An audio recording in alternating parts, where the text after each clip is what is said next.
कसर थी श्रीवल्ली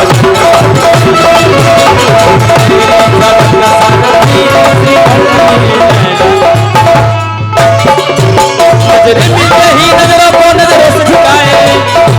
आया जो है तेरी पलकों को झुकाए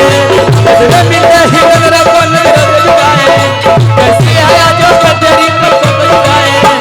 रब जो पोसीदा है उसको निहारे तू और जो खरीदा है उसको तारे तू तेरी झलक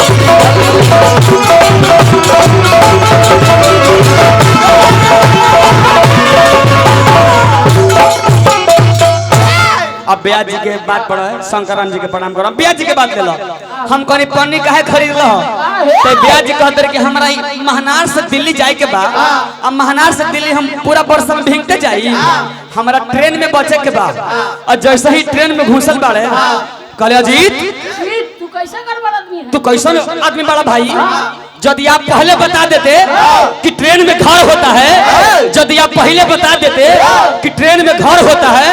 तो मैं चिमकिली खरीदवे नहीं करता 100 रुपया फंसाने का जरूरत था जोरे मर्दी चुटकुला यार का है सब यार कहीं कहो तो पौवा में कह अरे तलंगावा में जाई करके लावनी के मारो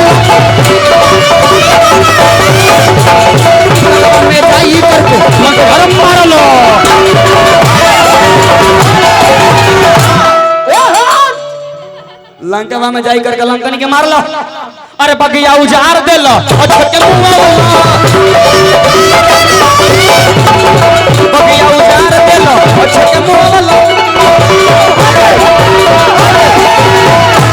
तनी नाम माल मिले तो झाल तनी कौन पीती है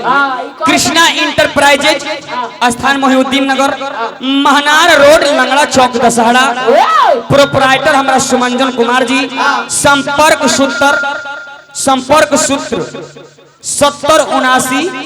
35 2390 भैया के हम हार्दिक हार्दिक प्रणाम करो कहे के देखिए हमरो घर बनल बा एकरा में सीढ़ी जो रहला सीढ़ी ओकरा में स्टील वाला लागा है से न है दे दिया दिक्कत लगवावे के लंकवा में जाई करके लंकनी के मार लो अरे बगिया उजार दे लो बगिया उजार दे लो और छोटे मुंह वाला लास्ट में कहे के जादला छुमाना जी के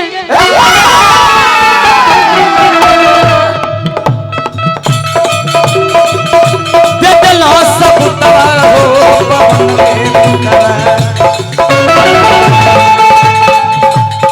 सिया राम जी के पुतवा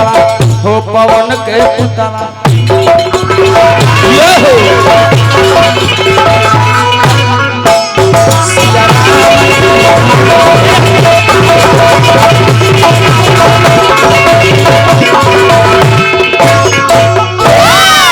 धर ले